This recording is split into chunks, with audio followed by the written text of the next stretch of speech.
Okay guys, we're back working on our 1-ton axle swap system that we've got for the XJ Jeep Cherokee.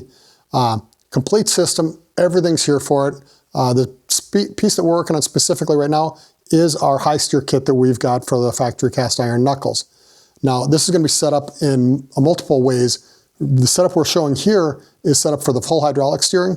So that's going to be a double-ended ram in the center and then 2 short tie rods coming out to the bracketry. And then we've also got it set up so that you can do the full wheel-to-wheel tie rod, and then whether or not you have a hydro assist with that or not, we'll have that full system as well. But this setup is going to be all of our 1/4-inch bracketry. It's all grade 50, which is about 40% stronger than most of your typical plate steel that's used on it. It's got a 3/4-inch bolt that's used for locating everything, and then we're going to come in and weld all that in multiple locations onto these knuckles to make sure this thing doesn't go anywhere. And we'll go through the process on how we're going to do that with you, so you see exactly what you want to do and how your best practice is to make sure it holds up forever. So we're going to try and help you to identify what material you're working with. You know, that's what you're going to need to know so that you can do a proper weld sequence on it and use the right procedure on your welding. Basically, pretty much always the center section on these differentials are going to be cast iron. It's pretty well known that that's always what they are. And the tubes, of course, are always either some type of forged steel or just steel tubing. So one of those options. The C's, you know, sometimes it's a casting, sometimes it's a forging. You know, there's a little bit of talk as to what's what on those. And the outer knuckles, there's even more discussion on whether that's cast iron, cast steel, ductile iron, you know, a few different options there. We're just going to be a super quick, simple test, and it's going to be a grinder test. And it's going to tell us which way what the sparks are doing. So when we come in and grind on the cast iron, it's going to be kind of a short, dull red, kind of reddish orange colored spark. Then when we go to the steel, you're going to see those sparks extend a lot further, and that's how you're going to know that that's steel. We'll do the same on the knuckle, so these are going to be probably a forged steel or some type of a cast steel here. And again, you'll see that those sparks are carrying a lot further with color than they are on the cast. We'll show you on the knuckle here.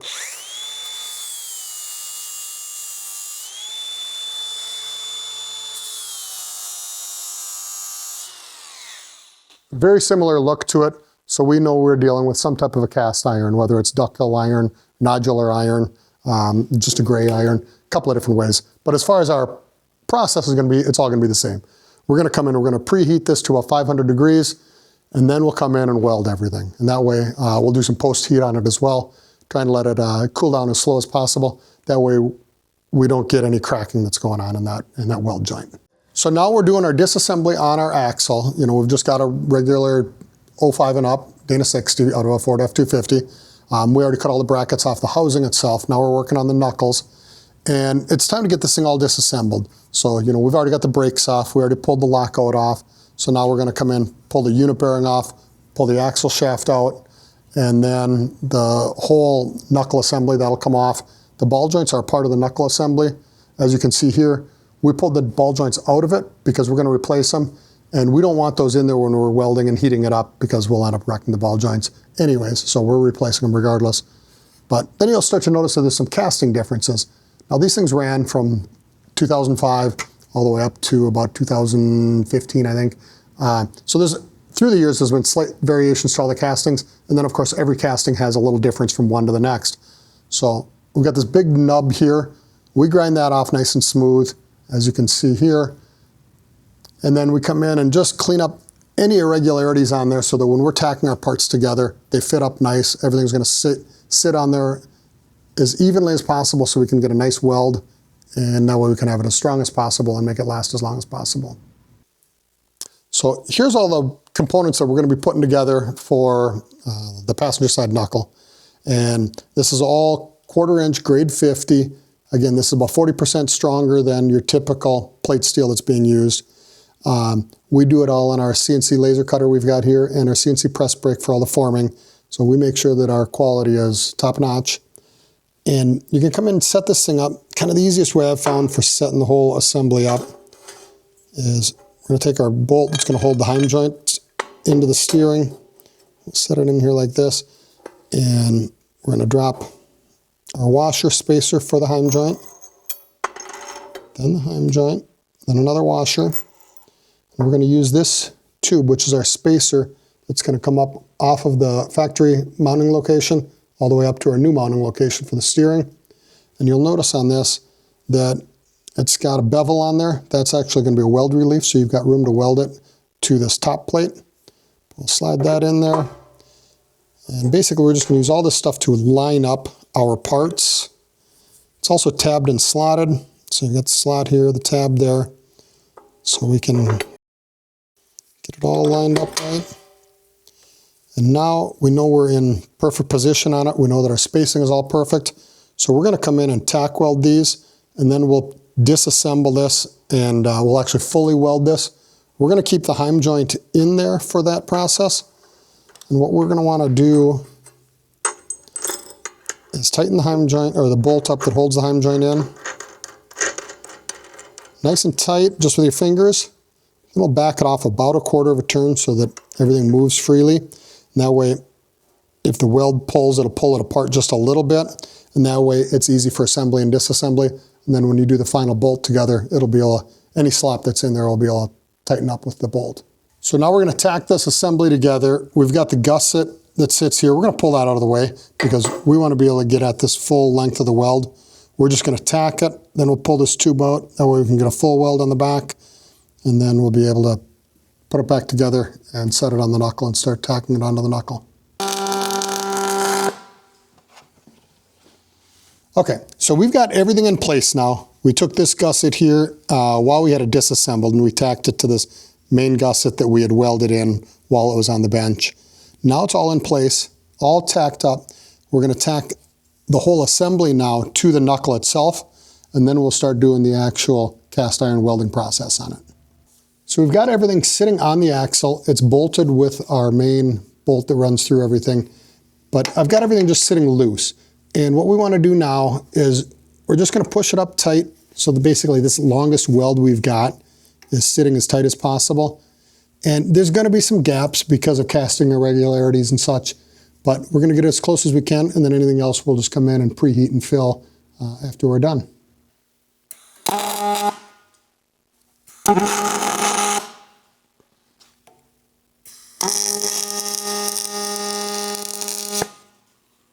So we're trying to get all the steel to steel welded right now before we start doing the cast. But one thing I'm doing is I'm trying to move the part into a good position to weld so that I'm not having to try and do an underneath weld or contort my body sideways. So this way I'm working in a good, comfortable position, and then I'll reposition it as I need to keep welding.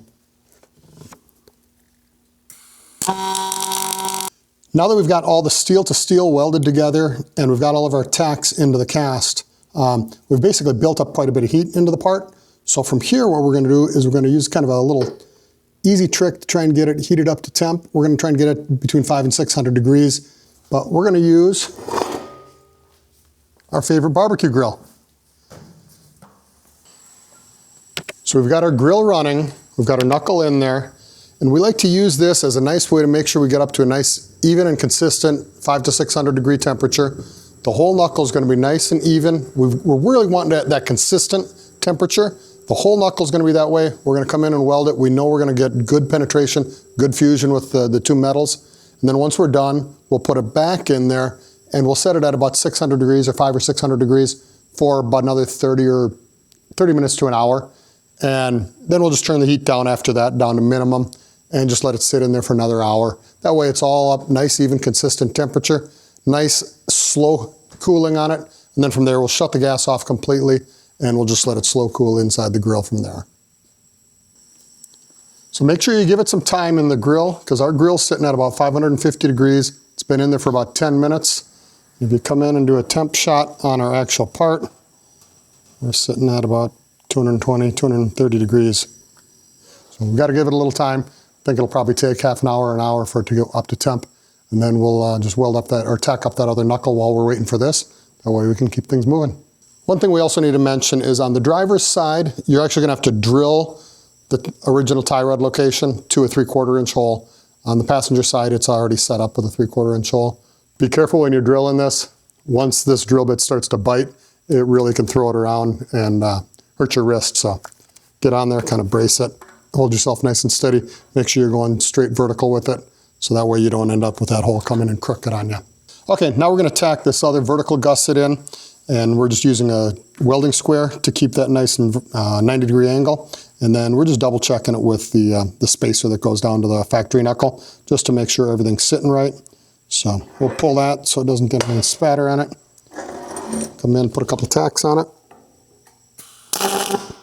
So we're going to double check the temperature on our casting now. Our grill's still sitting at about 550 degrees. Our casting is up over 600. You can see the color has changed compared to the one that we just put in there. So we know we're in real good shape, ready to weld. I'm going to pull that out.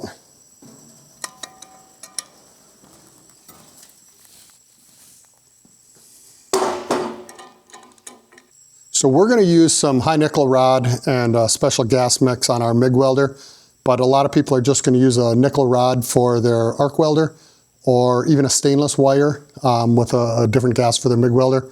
And both of those are good options. Even the standard ER70 S6 wire should work fine, but we want to give it every chance we can to be as strong as possible, so we're using that high nickel alloy.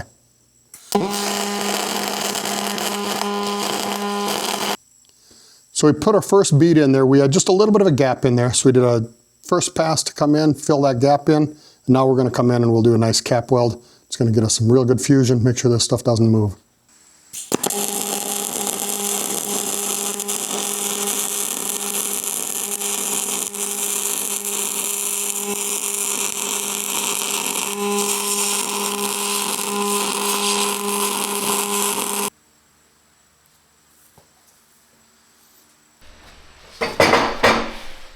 Okay, so we're all welded up. We're still sitting at about 400 degrees on it after we manipulated it. One thing, this casting holds the heat pretty well, so you don't need to worry about being overly quick with anything. Take your time, make sure you're getting it into position so you can get as good a weld as you can get. We'll put it back in the grill and let it slow cool in there for a while.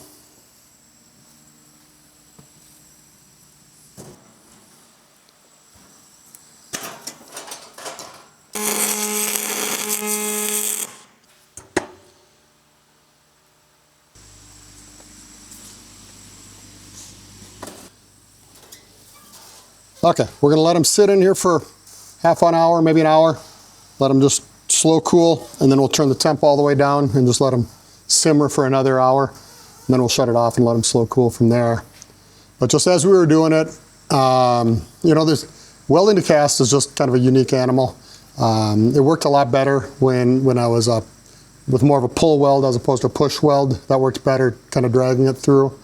A little more stick out. I was having some trouble with the wire welding to the contact tip, so a little more stick out helped. But welding to cast, it's messy, so there's kind of spatter on everything. So once we're all done, we'll clean them up, make them look good, and it'll be ready to go. So all the welding is done. We put it in our grill, and we had it, we shut that thing off about 2 hours ago so it could slow cool. It's still a little bit warm to the touch, but we cleaned it all up. It's ready for paint. We're going to put the paint on it, ball joints in it, we'll bolt it up, and then we'll connect it with our PSC hydro steering system, and this thing is going to be bomb proof. We're going to be able to take it out, abuse it, and run these 42-inch tires and really not have any trouble in the rocks. It's going to be great. So if you have any questions or comments, post them below. We'll try and get back to everybody. If you like what you see, like, follow, and subscribe. Check us out on ironrockoffroad.com, and we'll see you on the trail.